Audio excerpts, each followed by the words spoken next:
Emma and her parents were on a road trip to the coastal town of Seabrook, a place they had visited every summer since she was a child.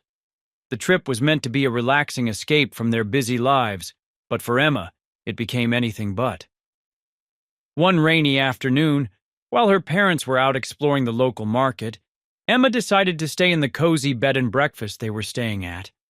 Bored, she flipped through the channels on the old TV in the living room, eventually landing on a local news station that was airing a segment about cold cases. As she absent-mindedly watched, a headline flashed across the screen. "Unsolved mystery. Baby abducted from hospital 25 years ago." The story detailed how a newborn had been taken from a hospital in a nearby city and the parents had never been found. Emma's heart skipped a beat when she saw the date. It was the same as her birthday. Emma tried to shake off the eerie coincidence, but the seed of doubt had been planted. Over the next few days, she found herself obsessing over the news report. She began to notice little things she had never questioned before. The fact that she didn't look much like her parents, the way they always seemed to avoid talking about her birth, and the vague answers they gave whenever she asked about her early childhood. One night, unable to sleep, Emma decided to do some digging. She searched online for the news report and found an archived article with more details. The baby had been taken from St. Mary's Hospital, and the parents had been devastated by the loss. The article included a photo of the missing baby, and Emma felt a chill run down her spine. The baby looked eerily similar to her own baby photos.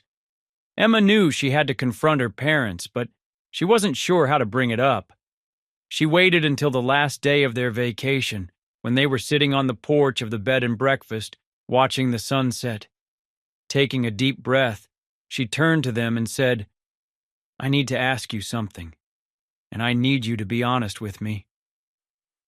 Her parents exchanged a worried glance, and her mother, Linda, reached out to take her hand. "Of course, sweetheart, what is it?" Emma hesitated, then plunged ahead. "I saw a news report about a baby who was abducted from a hospital 25 years ago. The date. It's the same as my birthday. And the baby? She looked just like me. Is there something you're not telling me?" Her father, James, looked away, his face pale. Linda's grip on Emma's hand tightened. "Emma," she began, her voice trembling, "we've always loved you as our own. But there's something we need to tell you." Linda and James explained that they had been unable to have children of their own and had desperately wanted a baby. One night, they received a call from a woman who claimed to be a nurse at St. Mary's Hospital. She told them about a baby who needed a home and offered to help them adopt her. Desperate and blinded by their desire for a child, they agreed without asking too many questions. When they arrived at the hospital, the woman handed them a baby wrapped in a blanket and told them to leave quickly. It wasn't until they got home that they realized something was wrong. The baby's birth certificate didn't match the information they had been given, and they began to suspect that the baby had been taken illegally. "But we loved you from the moment we saw you," Linda said, tears streaming down her face. "We couldn't bear to give you up. We thought we could give you a better life." Emma felt a mix of emotions, anger, betrayal, but also love for the people who had raised her. "So, you're saying I was kidnapped?" she asked, her voice shaking. James nodded, his face filled with guilt. "We didn't know for sure, but we suspected. We've lived with that guilt every day of our lives." Determined to uncover the truth about her origins, Emma decided to investigate her past. She started by contacting the police department that had handled the abduction case. The detective in charge, now retired, agreed to meet with her and provided her with the case files. Emma learned that her biological parents, Michael and Claire Thompson, had never stopped searching for her. They had moved away from the city after her abduction, unable to bear the memories, but they had left behind a trail of clues, letters, interviews, and even a website dedicated to finding their missing daughter. With the help of the detective, Emma tracked down her biological parents and arranged to meet them. The reunion was emotional, filled with tears, hugs, and a flood of questions. Michael and Claire told her about the day she was taken, the years of searching, and the hope they had never given up. The days following Emma's reunion with her biological parents, Michael and Claire Thompson, were a whirlwind of emotions. She spent hours talking with them, learning about their lives, their struggles, and the endless hope they had clung to for 25 years. They showed her photo albums filled with pictures of her as a baby, letters they had written to her over the years, and even a small box of keepsakes, a tiny hospital bracelet, a lock of baby hair, and a stuffed bunny she'd been given the day she was born. But as much as Emma wanted to embrace this new chapter of her life, she couldn't shake the guilt she felt toward James and Linda. They had raised her, loved her, and given her a happy childhood. How could she just walk away from them? Yet, how could she forgive them for keeping such a monumental secret from her? One evening, after a long day of visiting with Michael and Claire, Emma returned to the bed and breakfast where James and Linda were staying. They were sitting in the small dining area, sipping tea and looking out at the ocean. When Emma walked in, they both turned to her, their faces filled with a mixture of hope and fear. "How did it go?" Linda asked, her voice trembling. Emma sat down across from them, folding her hands in her lap. "It was overwhelming," she admitted. "They're good people. They've been through so much, but I don't know how to feel about all of this. About you." James reached out to take her hand, but Emma pulled away. "We understand," he said quietly. "We know we made a terrible mistake, but we love you, Emma. We always have." "I know you do," Emma replied, her voice breaking. "But how could you keep this from me? How could you let me believe I was your biological daughter when you knew the truth?" Linda began to cry, her shoulders shaking with sobs. "We were scared," she said. "We were scared of losing you. We thought, if you ever found out, you'd hate us, and we couldn't bear that." Emma felt tears welling up in her own eyes. "I don't hate you," she said, "but I don't know if I can trust you anymore. I need time to figure all of this out." Determined to uncover the full truth about her abduction, Emma reached out to Detective Harris, the retired officer who had handled her case. He agreed to meet with her at a small cafe in Seabrook where they could talk in private. Detective Harris was a gruff man in his late 60s with a weathered face and a no-nonsense demeanor. But when he saw Emma, his expression softened. "You look just like your mother," he said, shaking her hand. "Claire, I mean. She was a strong woman, never gave up hope." Emma felt a lump in her throat. "Thank you for meeting with me," she said. "I need to know everything. Who took me, why, and how did my adoptive parents get involved?" Detective Harris sighed and pulled out a folder filled with documents. "It's a long story," he said, "but I'll tell you what I know." Over the next hour, he explained that Emma's abduction was part of a larger baby trafficking ring that had operated in the area for years. The ring targeted vulnerable parents, those who were young, poor, or unmarried, and sold their babies to couples desperate for children. The woman who had handed Emma to James and Linda was likely a middleman, someone who facilitated the illegal adoptions. "We never caught her," Detective Harris said. "But we did manage to shut down part of the operation. Unfortunately, by then, you were long gone." Emma felt a surge of anger. "How could this happen? How could no one stop it?" Detective Harris shook his head. "It was a different time. The system was flawed, and there were people in power who turned a blind eye. But we're closer now than we've ever been to finding the people responsible. And with your help, we might be able to bring them to justice." With Detective Harris's guidance, Emma began piecing together the clues that could lead her to the woman who had facilitated her abduction. They tracked down an elderly woman named Margaret, who had once worked as a nurse at St. Mary's Hospital. Margaret was now living in a nursing home, her memory fading but still sharp enough to recall the events of 25 years ago. Emma and Detective Harris visited Margaret one afternoon, sitting with her in the small garden behind the nursing home. At first, Margaret was hesitant to talk, but when Emma showed her the photo of the missing baby, her face crumpled with guilt. "I didn't want to do it," Margaret whispered, tears streaming down her face. "But they threatened me.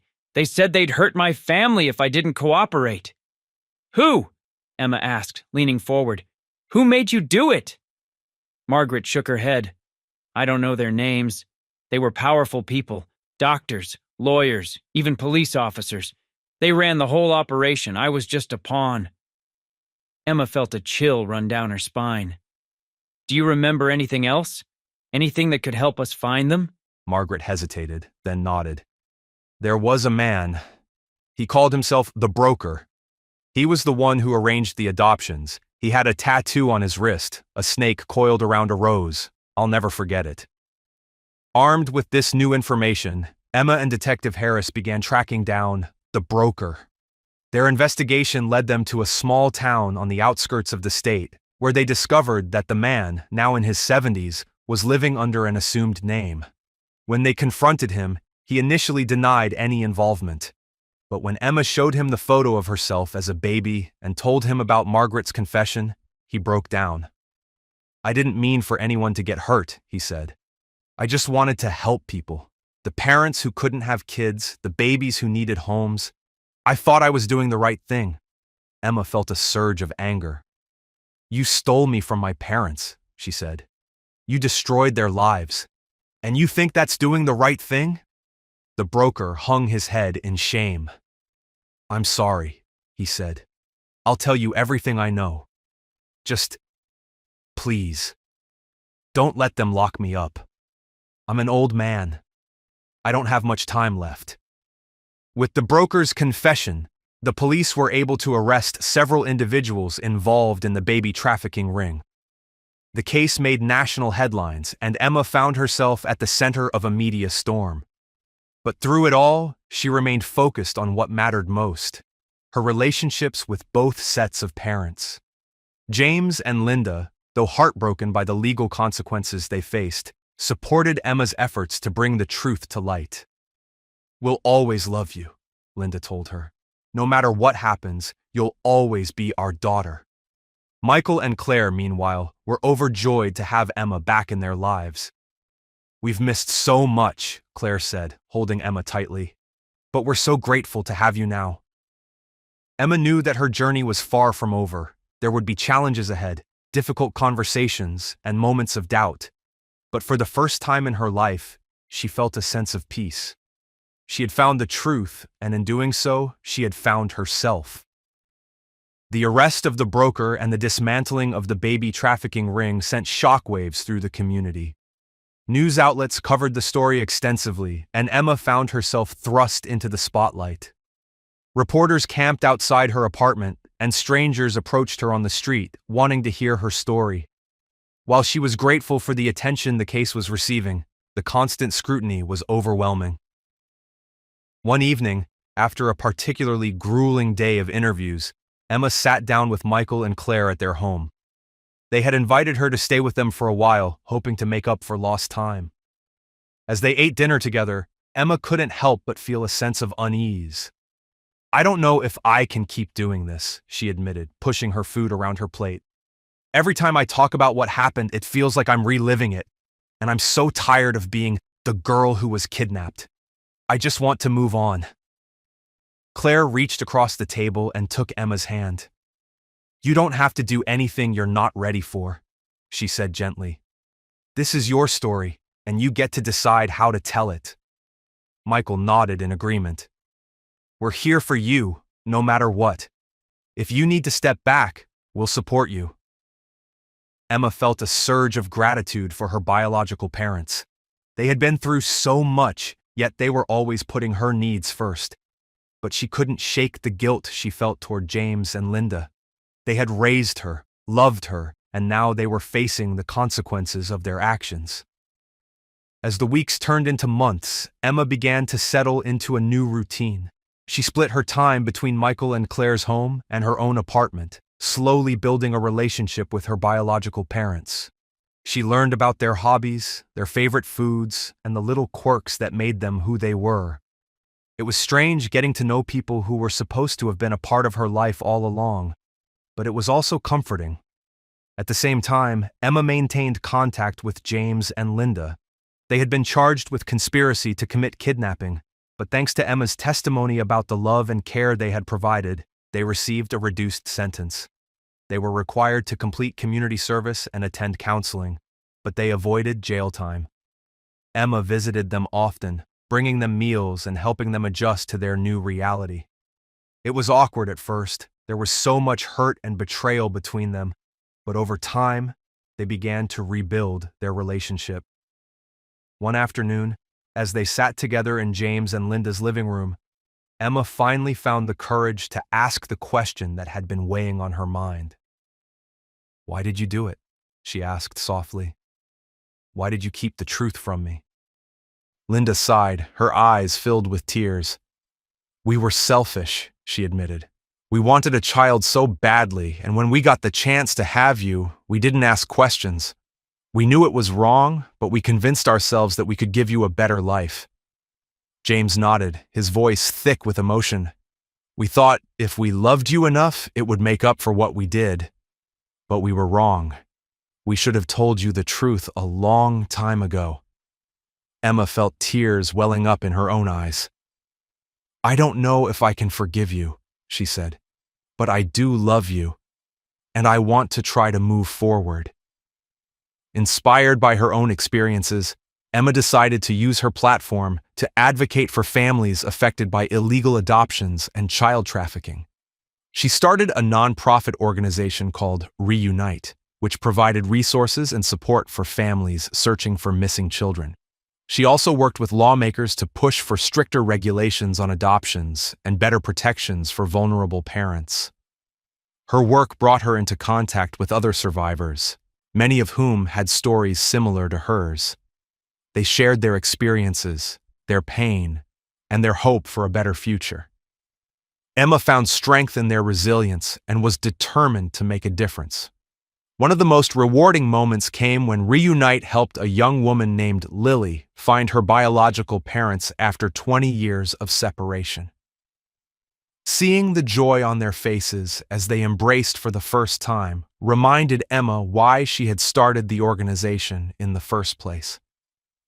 As time went on, Emma began to find a sense of peace. She still had moments of anger and sadness, but they were fewer and farther between.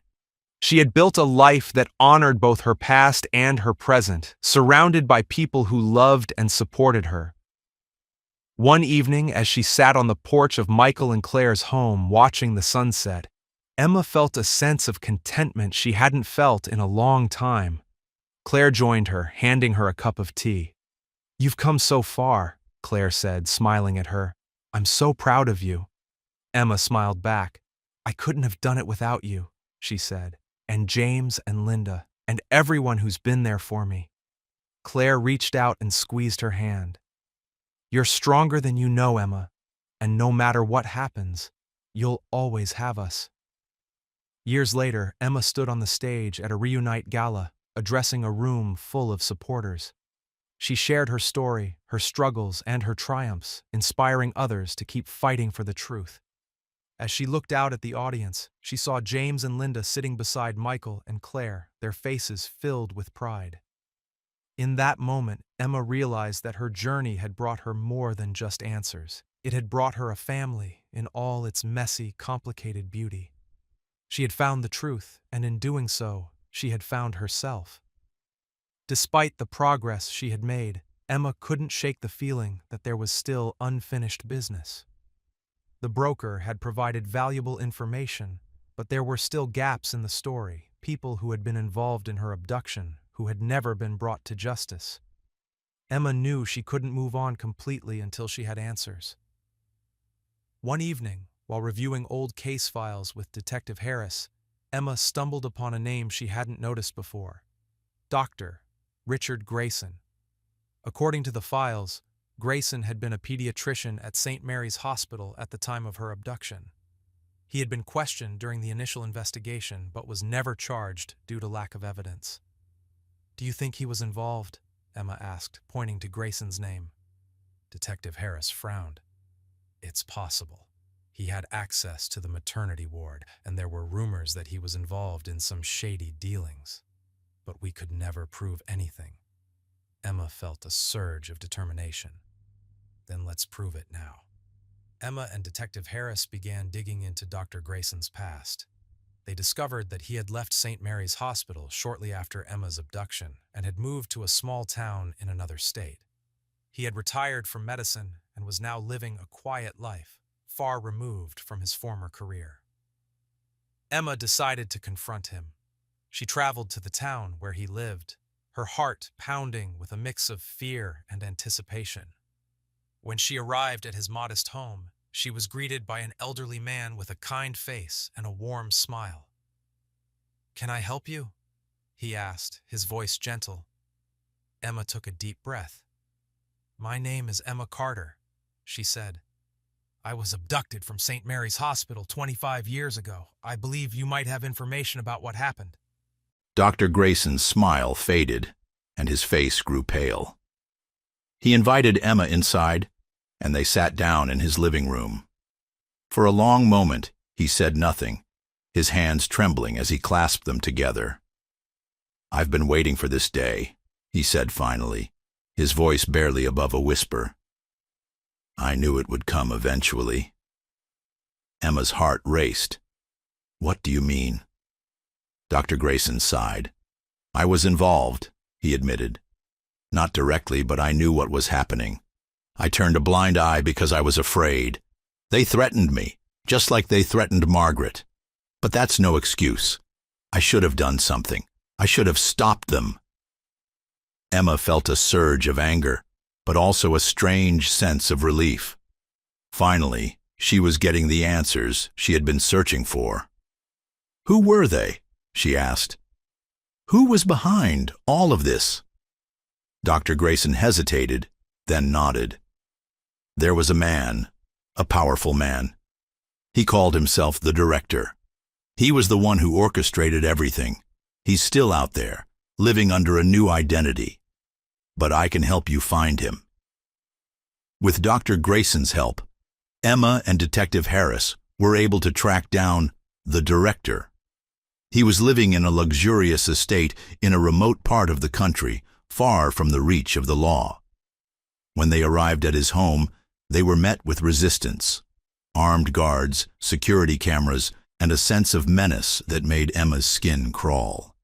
But Emma was determined. She had come too far to turn back now. With the help of local law enforcement, they were able to gain access to the estate and confront the director. He was an imposing man, with cold eyes and a demeanor that exuded power. When Emma walked into the room, he looked at her with a mixture of surprise and disdain. "You," he said, his voice dripping with contempt. "I should have known you'd come knocking eventually." Emma stood her ground, her voice steady. "It's over," she said. "You're going to pay for what you've done." The director laughed, a harsh, bitter sound. "You think you can stop me? You're just a child playing at being a hero." But Emma wasn't alone. Detective Harris and a team of officers were behind her, ready to bring the director to justice. As he was led away in handcuffs, Emma felt a sense of closure she hadn't thought possible. With the director behind bars and the baby trafficking ring dismantled, Emma was finally able to focus on building her new life. She continued her work with Reunite, helping other families find closure and healing. She also deepened her relationships with both sets of parents, finding a balance between her past and her present. One evening, as she sat with James, Linda, Michael, and Claire at a family dinner, Emma felt a sense of peace she hadn't felt in years. They were an unconventional family, bound together by love, loss, and the unbreakable ties of the past. "I'm so grateful for all of you," Emma said, her voice filled with emotion. "You've all given me so much, and I wouldn't be who I am today without you." James smiled, his eyes filled with tears. "We're the ones who are grateful, Emma. You've given us more than we ever could have asked for." Years later, Emma stood on the stage at a reunite gala, addressing a room full of supporters. She shared her story, her struggles, and her triumphs, inspiring others to keep fighting for the truth. As she looked out at the audience, she saw James and Linda sitting beside Michael and Claire, their faces filled with pride. In that moment, Emma realized that her journey had brought her more than just answers. It had brought her a family in all its messy, complicated beauty. She had found the truth, and in doing so, she had found herself.